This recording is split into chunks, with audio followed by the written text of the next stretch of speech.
Secretaría de Planificación Económica y el Desarrollo, de alguna forma nos da las pautas para que nosotros podamos hacer nuestra planificación. Por otro lado, políticamente está la impronta de darle prioridad, uno, a la producción pública nacional, después a la producción nacional privada, después a los convenios y a la cooperación entre Estado y Estado, y recién después a la adquisición de medios de algún otro país extranjero. Entonces, tanto en materia logística como en materia de la proyección de recursos financieros, hay ciertas pautas y ciertas normas que van guiando el planeamiento estratégico para que todos lleguemos a un mismo fin y no golpeemos la cabeza, como yo, en el medio del pasillo del piso vamos. Lo que les trata de reflejar este gráfico son esos 700 documentos y cómo se van concatenando cada uno de ellos y básicamente qué hace cada uno. Si la Directiva Política de Defensa Nacional nos dice qué y con qué, el sistema de gestión de proyectos nos dice con qué desde una perspectiva mucho más desde el llano, cuáles van a ser los medios específicos, el presupuesto nos dice con cuánto y la obtención de medios nos dice cuáles. Entonces, esa es un poco la idea del sistema de planificación de recursos que va, como digo yo, muchas veces en paralelo y muchas veces transversalmente con la planificación estratégica. Bueno, estas son algunas de las pautas que nos envía la digamos que nosotros usamos para estos momentos de planificación. Y lo importante es que una vez que se planifica y se dice este va a ser el nivel de recursos que va a tener la jurisdicción de defensa para el año X, todo el ciclo presupuestario de la jurisdicción gira en torno a eso. Ese va a ser el nivel de recursos, por ende esa va a ser el techo que crea la jurisdicción, y así se van a planificar los recursos humanos, el desarrollo de los gastos de funcionamiento, de inversiones. Entonces, de alguna forma empieza a haber una rigidez mucho más importante hacia abajo, digamos, en vez de ir del presupuesto hacia arriba, también va desde arriba hacia abajo, con lo cual hay una implicación fuerte. Bueno, como mencionaba, condicionan los techos y los sobretechos, ahí había algunos números que les había puesto para ver qué eran las previsiones que teníamos nosotros y demás. Pero obviamente todo el sistema de planificación de recursos no salió de la nada. Primero, y allá cuando yo comencé como asesor de esta subsecretaría, hubo que hacer un diagnóstico, y el diagnóstico nos ha dado una fuerte ayuda a la Facultad de Ciencias Económicas de la UBA y la ASAP respecto de dónde estábamos parados. Dónde estábamos parados en materia de presupuestaria era complejo, en muchos elementos. Básicamente, creo que este gráfico define bien. Por un lado, había muchos procesos anacrónicos desarticulados, cada una de las Fuerzas Armadas es un mundo en sí mismo, el presupuesto de defensa son 26.000 millones de pesos, y cada una de esas Fuerzas Armadas esto es un pedazo de eso, con lo cual, con toda la lógica de años anteriores, cada uno hacía lo que tenía ganas. Había inconsistencias en la doctrina vigente respecto de la doctrina de la Secretaría de Hacienda y la Subsecretaría de Presupuesto. No había una normalización de las actividades, cada uno desarrollaba las actividades como le parecía mejor. De alguna forma, había una ausencia de enfoque metodológico global. Y un poco, en base a ese diagnóstico, se armó, bueno, esto reflejaba un poco esta situación, ¿no? Por un lado, cada uno intervenía como quería con el Ministerio de Economía, digamos, si Defensa consideraba que no debía hacerse tal proyecto de inversión y bajar el proyecto de inversión, la Fuerza trataba de preguntarle al Ministerio de Economía que por qué no, si es así. Y un poco todo ese orden, eso fue lo que se fue ordenando a lo largo del tiempo. Y acá se refleja lo que mencionaba recién. Cada una de las fuerzas tenía unos programas que se llamaban similar, pero no sabíamos cuál era el contenido. Esto ya metiéndome de lleno en materia presupuestaria, ¿no? Una vez que hicimos los grandes lineamientos, encontramos esto en el diagnóstico. El Estado Mayor Conjunto, que de alguna forma, después de la reglamentación de la Ley de Defensa Nacional, tiene que dedicarse a planificar y operar, y las fuerzas tenían que dedicar a listar, registrar y sostener. No pasaba esto, por lo menos no se veía reflejado en materia presupuestaria, y terminaba pasando que no ocurría en la realidad lo que la reglamentación de la Ley de Defensa Nacional decía que tenía que pasar. Entonces, con todo esto en la cabeza, como digo yo, nos lanzamos a la reforma con las cuales tuvimos el apoyo de las entidades que mencionaba. Entonces, estos fueron como los ejes principales. Por un lado, adecuar el presupuesto y las políticas presupuestarias a la doctrina sectorial vigente, tanto en materia presupuestaria como en materia de normas que tenían que ver con la reglamentación de la Ley de Defensa Nacional, darle mayor transparencia y exposición al presupuesto de defensa, decir qué se hace y cómo se hace, y básicamente dar mayor eficiencia a los recursos que tenemos, digamos. Como mencionaba recién, somos una jurisdicción que tiene una cantidad de inversiones que realizar como la planificación federal muy grande, y muchas veces los recursos no están a la altura de las circunstancias, pero no precisamente porque no nos viene el carácter adecuado, sino porque muchas veces se gastaba y se gastaba mal. Entonces, de alguna forma, con todo esto en la cabeza, se trató de enfocar la reforma. Hoy por hoy, en base a lo que mencionaba recién, el planeamiento por un lado y la operación por otro, la evitar y la interés sostener. Esto que es lo que cada uno de los actores hace se ve reflejado en la estructura programática. Ahí está. Lo que hicimos fue hacer una normalización de las estructuras programáticas de las tres fuerzas, saber qué se hace en cada uno de estos programas, diseñar el programa de si las fuerzas alistan, adiestran y sostienen. No existía un programa de sostenimiento operacional, que es donde se dedica la mayor cantidad de gasto, digamos, a sostener la operación, o básicamente si hay operaciones como por ejemplo el escenario andante, que es una operación que se realiza todos los años, no parecía encontrar en ningún lado, parecía mezclado en el presupuesto de la jurisdicción, entonces un poco se hizo eso. Y en materia de Estado Mayor Conjunto también se trató de darle la mayor coherencia con la normativa vigente. Esto lo quería mencionar, el tema de la inclusión de la orientación de gestión por resultado. Somos la primera jurisdicción a nivel nacional que está implementando de hecho los convenios de gestión por resultado, aunque sea en materia piloto, pero a nivel jurisdiccional, no es una experiencia aislada, no. Y por otro lado, en términos del Ministerio de Defensa a nivel regional también somos la primera experiencia que está combinando las viejas tácticas y técnicas con las nuevas técnicas. Sigo con el tema de la aplicación. ¿En dónde fue, más allá de la normalización de las aperturas programáticas, donde se vio el cambio sustancial? Por un lado, en la política presupuestaria, como mencionaba recién, las estructuras programáticas, en los lineamientos ministeriales, en los lineamientos que el Estado Mayor Conjunto le da la fuerza también, y hubo una gran reforma que se hizo en materia de indicadores y de metas. Los indicadores y las metas estaban prácticamente obsoletos y hoy por hoy estamos desarrollando indicadores que estén a la altura de las circunstancias para poder explicar bien cuál es el nivel del instrumento militar hoy. De alguna forma lo que nos interesa saber y obtener es eso. Digamos, el proceso productivo detrás del presupuesto es saber cuántos recursos tenemos para lograr el efecto.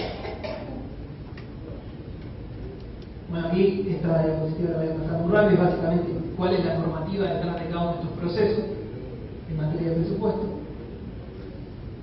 cómo a través de esta normativa hemos puesto el Estado Mayor Conjunto en el lugar que tiene que tener, como el lugar de la fuerza conjunta que se dedica a operar y a planificar, digamos, por decirlo más, es el jefe de las otras fuerzas y hay que darle ese lugar, y ese lugar se le da haciendo la institucionalidad coherente para que así sea. Entonces, en ese sentido, todo lo que tiene que ver con las cuestiones conjuntas, la legalidad militar, el adiestramiento, las misiones de paz, las operaciones que tenemos en marcha, el Estado Mayor Conjunto hace un análisis de consistencia de cada uno de los gastos.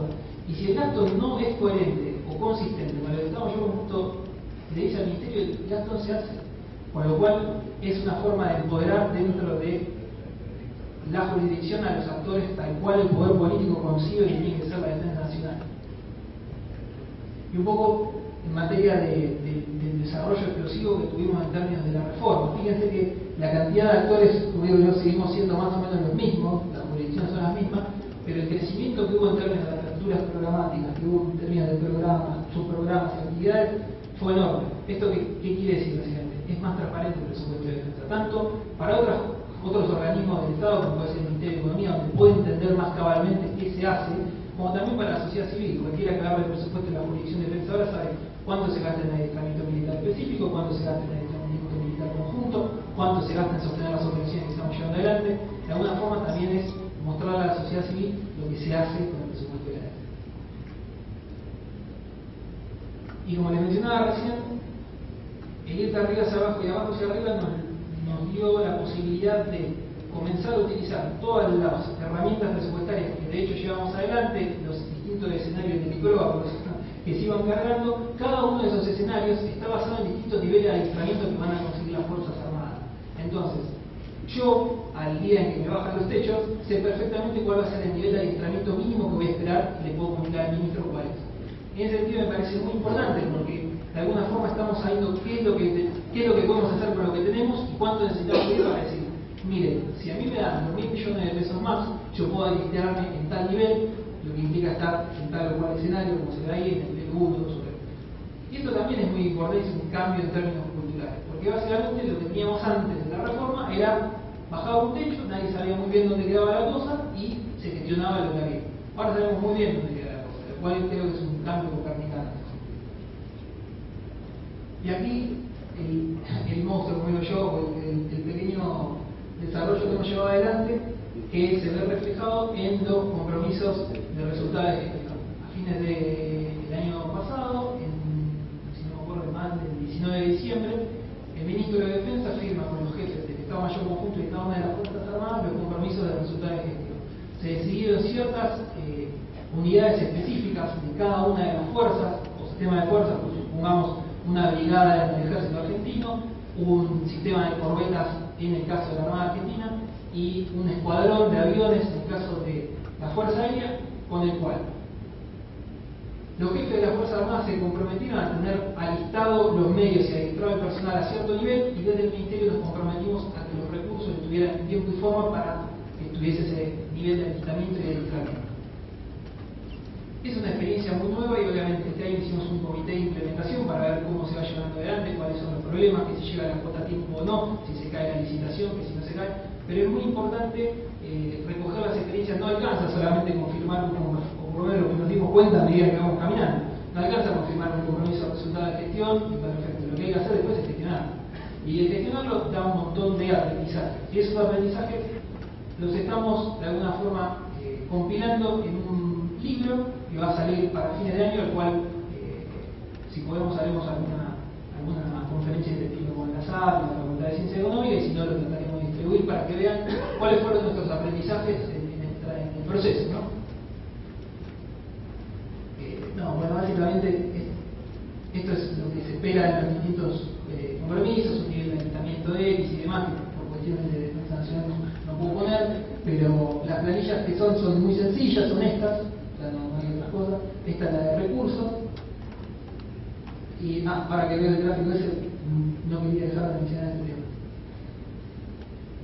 En vista de que es el Estado Mayor Conjunto el que se dedica a planificar y operar, y la fuerza de las que alistan y entran y sostienen toda la información respecto al nivel de alistamiento y adiestramiento es procesada por el Estado Mayor Conjunto, quien nos dice a nosotros: este nivel de alistamiento es coherente con este nivel de gasto. Y el nivel de gasto, digamos, los civiles nos dedicamos a analizar lo que es materia civil, lo que podemos entender mejor, y de alguna forma el Estado Mayor Conjunto nos hace el asesoramiento técnico respecto de cuál es el nivel de alistamiento y de adiestramiento adecuado con ese nivel de recursos. Y ha pasado muchas veces que nos dicen: no, este nivel de alistamiento es muy por debajo de lo que teníamos este nivel de recursos, y lo que se hace inmediatamente es revisar, bueno, ¿qué pasó? Bueno, se cayeron 5 licitaciones. Bueno. Y que se caiga esa licitación implica que en los tanques no se puede poner una almohadilla especial, que se rompe la luz, un montón de cuestiones súper técnicas que uno por ahí ignora. Básicamente yo miro si no está la ejecución, no está el médico, ¿qué pasa? Y en este sentido me parece muy importante, y vuelvo a remarcar otra vez, si la Directiva Política de Defensa Nacional y la concepción de la defensa nacional que tiene el gobierno del año 2003 hasta la fecha implica darle al Estado Mayor Conjunto su lugar, se ve en este tipo de decisiones, que aunque parezcan chicas, son muy importantes.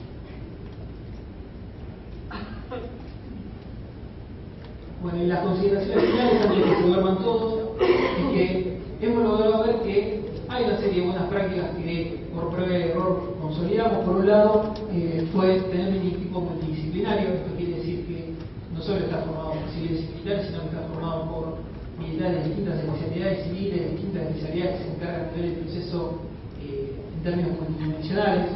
Por otro lado, la idea de poder lograr una integración de trabajo mucho más fuerte entre el Ministerio de Estado Mayor Conjunto y las Fuerzas Armadas hace que, de alguna forma, quienes venimos de otros ámbitos entendamos muchas complejidades que al momento de no entender las cuestiones específicas de los medios militares y demás, si uno piensa el tanque como un auto, como una falencia muy importante al conseguirlo así. Al empezar a entender ese tema, uno puede empezar a entender situaciones que pueden ser exógenas a la gestión cotidiana, que pueden influir a distintos niveles de rendimiento, lo cual es muy bueno, como también personas de las fuerzas pueden empezar a entender restricciones de orden técnico-político que pueden afectar los resultados que ellos mismos se habían planteado, con lo cual me parece que es un aprendizaje bueno conjunto. Y por otro lado, la posibilidad de articular el planeamiento estratégico o el planeamiento de recursos desde cero, y haberlo hecho con muchos errores, pero por suerte con un muy buen paso en muy pocos años, nos ha dado, creo, una muy buena experiencia para dejar cristalizada, para independientemente de quién venga después pueda entender qué fue lo que pasó y por qué fue que pasó. Entonces, en ese sentido, y el provenismo de la academia, muchas veces decíamos que falta capacidad institucional y demás, lo que vemos acá es que se creó una enorme capacidad institucional y social. Y en ese sentido, bueno, los beneficios beneficios concomitantes creo que quedan más que claros, y lo que me parece es que este tipo de planificación estratégica y planificación de recursos, que hace que de alguna forma tanto el ámbito militar pueda entender que las decisiones a nivel político de hacia dónde se quiere ir y qué es lo que se quiere hacer y cómo se quiere hacer, quedan mucho más claras y cristalizadas, y permite de alguna forma que haya una conducción civil de la defensa y de la cuestión que implica de una defensa que por muchos años fue la hubo, se ve reflejada en estas cosas.